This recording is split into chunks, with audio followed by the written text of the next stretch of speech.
राहुल को कंपनी में जाकर टिफिन दे आओगे क्या? क्यों आज राहुल टिफिन लेकर नहीं गया? शरद राव ने पूछा। आज राहुल की कंपनी के चेयरमैन आ रहे हैं, इसलिए राहुल सुबह 7 बजे ही निकल गया और इतनी सुबह खाना नहीं बन पाया था। ठीक है, दे आता हूँ मैं। शरद राव ने हाथ का पेपर रख दिया और वो कपड़े बदलने के लिए कमरे में चले गए। पुष्पाबाई ने राहत की सांस ली। शरद राव तैयार हुए, मतलब उसके और राहुल के बीच विवाद उन्होंने नहीं सुना था। विवाद भी कैसा, हमेशा की तरह राहुल का अपने पिताजी पर दोषारोपण करना और पुष्पाबाई का अपने पति के पक्ष में बोलना।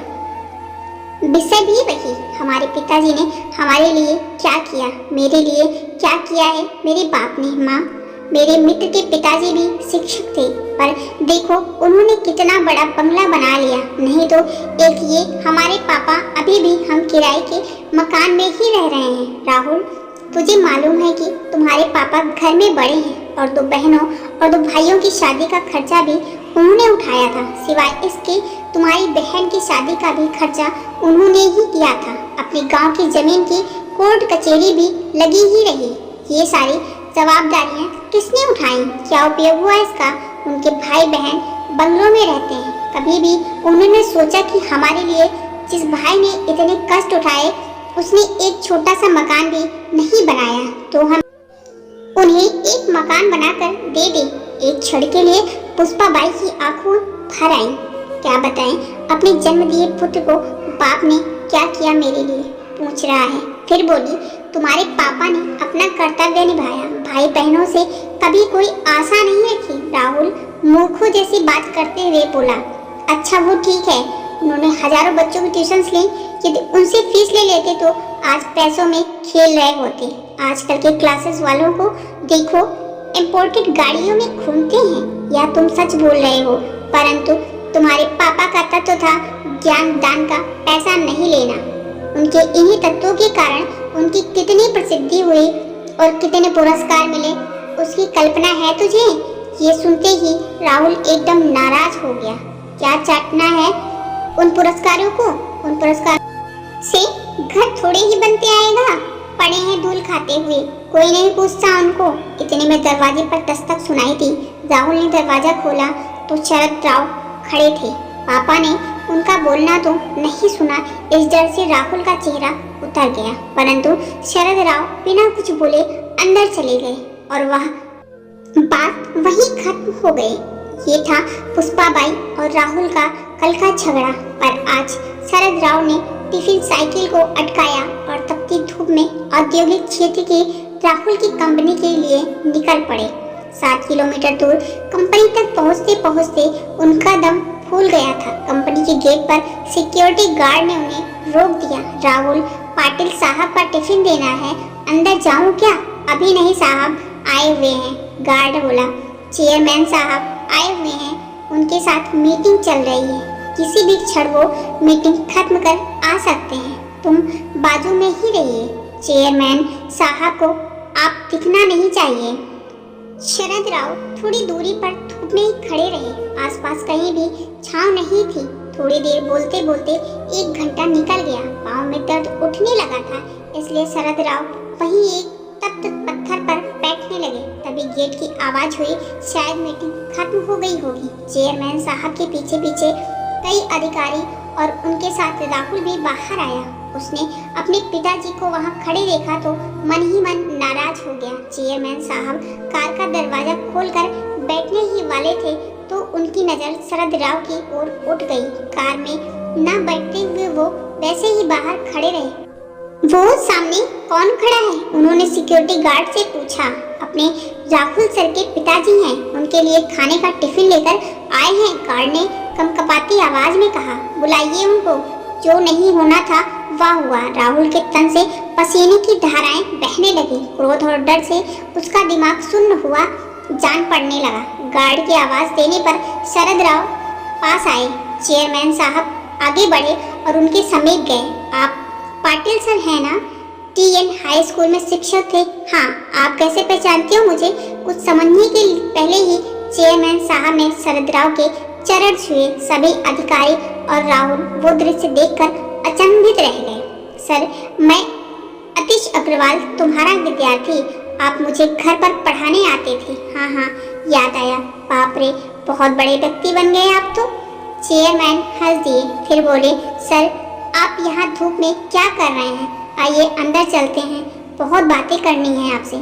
सिक्योरिटी, तुमने इन्हें अंदर क्यों नहीं बिठाया? गार्ड ने शर्म से सिर नीचे झुका लिया। वो देखकर शरद राव ही बोले, उनकी कोई गलती नहीं है, आपकी मीटिंग चल रही थी, आपको तकलीफ ना हो इसलिए मैं ही बाहर रुक गया। Okay okay. चेयरमैन साहब ने शरद राव का हाथ अपने हाथ में लिया और उनको अपने आलीशान चैम्बर में ले गए। बैठिए सर, अपनी कुर्सी की ओर इंगित करते हुए बोले। नहीं नहीं, वो कुर्सी आपकी है। शरद राव सबकाते हुए बोले, सर आपके कारण वो कुर्सी मुझे मिली है, तब पहला हक आपका है। चेयरमैन साहब ने जबरदस्ती से उन्हें अपनी कुर्सी पर बिठाया। आपको मालूम नहीं होगा, पवार सर जनरल मैनेजर की ओर देखते हुए बोले, पाटिल सर नहीं होते तो आज ये कंपनी नहीं होती और मैं मेरे पिताजी की अनाज की दुकान संभालता रहता। राहुल और जीएम दोनों आश्चर्य से उनकी ओर देखते ही रहे। स्कूल समय में मैं बहुत ही डब्बू विद्यार्थी था। जैसे तैसे मुझे 9वीं कक्षा तक पहुंचाया गया। शहर की सबसे अच्छी क्लासेस में मुझे एडमिशन दिलाया गया, परंतु मेरा ध्यान कभी पढ़ाई में नहीं लगा। उस पर अमीर बाप की औलाद दिन भर स्कूल में मौज मस्ती और मारपीट करना, शाम की क्लासेस से बंक मारकर मूवी देखना, यही मेरा शगल था। माँ को वो सहन नहीं होता। उस समय पाटिल सर कड़े अनुशासन और उत्कृष्ट टीचर के रूप में प्रसिद्ध थे। माँ ने उनके पास मुझे पढ़ाने की विनती की, परंतु सर के छोटे से घर में बैठने के लिए जगह ही नहीं थी, इसलिए सर ने पढ़ाने में असमर्थता दर्शाई। माँ ने उनसे बहुत विनती की और हमारे घर आकर पढ़ाने के लिए मुंह मांगी फीस का बोला। सर ने फीस के लिए तो मना कर दिया, परंतु अनेक प्रकार की विनती करने पर घर आकर पढ़ाने को तैयार हो गए। पहले दिन सर आए, हमेशा की तरह मैं शैतानी करने लगा। सर ने मेरी अच्छी तरह से धुनाई कर दी। उस धुनाई का असर ऐसा हुआ कि मैं चुपचाप बैठने लगा। तुम्हें कहता हूँ राहुल, पहले हफ्ते में ही मुझे पढ़ने में रुचि जागृत हो गई। तत्पश्चात मुझे पढ़ाई के अतिरिक्त कुछ भी सुझाई नहीं देता था। सर इतना अच्छा पढ़ाते थे। अंग्रेजी, गणित, विज्ञान जैसे विषय जो मुझे कठिन लगते थे वो अब सरल लगने लगे थे। सर कभी आते नहीं थे तो मैं व्यग्र हो जाता था। 9वीं कक्षा में दूसरे नंबर पर आया। माँ पिताजी को खूब खुशी हुई। मैं तो जैसे हवा में उड़ने लगा था। 10वीं में मैंने सारी क्लासेस छोड़ दी और सिर्फ पाटिल सर से ही पढ़ने लगा था और 10वीं में मेरिट में आकर मैंने सबको चौंका दिया था। माय गुडनेस, पर सर फिर भी आपने सर को फीस नहीं दी। जनरल मैनेजर ने पूछा।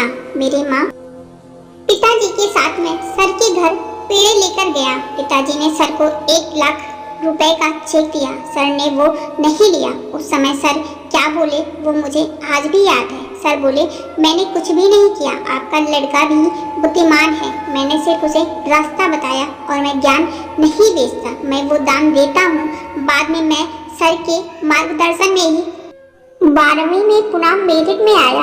बाद में बीए करने के बाद अमेरिका जाकर एमए किया और अपने शहर में ही एक कंपनी शुरू की। एक पत्थर को तराश कर सर ने हीरा बना दिया और मैं ही नहीं तो सर ने ऐसे अनेक असंख्य हीरे बनाए हैं। सर आपको कोटि कोटि प्रणाम। चेयरमैन साहब ने अपनी आंखों में आए अश्रु रुमाल से पोंछे। परंतु यह बात तो अद्भुत ही है कि बाहर शिक्षा का और ज्ञान दान का बाजार भरा पड़ा होकर भी सर ने 1 रुपया भी न लेते हुए हजारों विद्यार्थियों को पढ़ाया। न केवल पढ़ाए पर उनमें पढ़ने की रुचि भी जगाई। वाह सर, मान गए आपको और आपके आदर्श को। शरद राव की ओर देखकर जीएम ने कहा, अरे सर, ये व्यक्ति तत्वनिष्ठ हैं, पैसों और मान सम्मान के भूखे भी नहीं हैं। विद्यार्थी का भला हो, यही एकमात्र उद्देश्य था। चेयरमैन बोले, मेरे पिताजी भी उन्हीं में से एक समय भूखे रह लेंगे पर अनाज में मिलावट करके बेचेंगे नहीं, ये उनके तत्व थे। जिंदगी भर उसका पालन किया, ईमानदारी से व्यापार किया, उसका फायदा आज मेरे भाइयों को हो रहा है। बहुत देर तक कोई कुछ भी नहीं बोला। फिर चेयरमैन ने शरद राव से पूछा, सर आपने मकान बदल लिया या उसी मकान में है? उसी पुराने मकान में रहते हैं सर। शरद राव के बदले में राहुल ने ही उत्तर दिया। उस उत्तर में पिताजी के प्रति छिपी नाराजगी तत्पर चेयरमैन साहब की समझ में आ गई। तय रहा फिर, सर आज मैं आपको गुरु दक्षिणा दे रहा हूँ। इसी शहर में मैंने कुछ फ्लैट्स ले रखे हैं, उसमें का एक 3 BHK का मकान आपके नाम कर रहा हूँ। क्या? शरद राव और राहुल दोनों आश्चर्यचकित रूप से बोले, नहीं नहीं, इतनी बड़ी गुरु दक्षिणा नहीं चाहिए मुझे। शरद राव आग्रह पूर्वक बोले। चेयरमैन साहब ने शरद राव के हाथ को अपने हाथ में लिया। सर प्लीज ना मत करिए और मुझे माफ करें। काम की अधिकता में आपकी गुरु दक्षिणा देने में पहले ही बहुत देर हो चुकी है। फिर राहुल की ओर देखते हुए उन्होंने पूछ लिया, राहुल तुम्हारी शादी हो गई क्या? नहीं सर, जम गई है और जब तक रहने को अच्छा घर नहीं मिल जाता तब तक शादी नहीं हो सकती। ऐसी शर्त मेरे ससुर जी ने रखी होने से अभी तक शादी की डेट फिक्स नहीं। तो फिर हॉल भी नहीं बुक किया? चेयरमैन ने फोन उठाया और किसी से बात करने लगे। समाधान कारक चेहरे से फोन रखकर धीरे से बोले, अब चिंता की कोई बात नहीं, तुम्हारे मैरिज गार्डन का काम हो गया है। सागर लॉन्स का नाम तो मालूम ही होगा। सर वह तो बहुत महंगा है।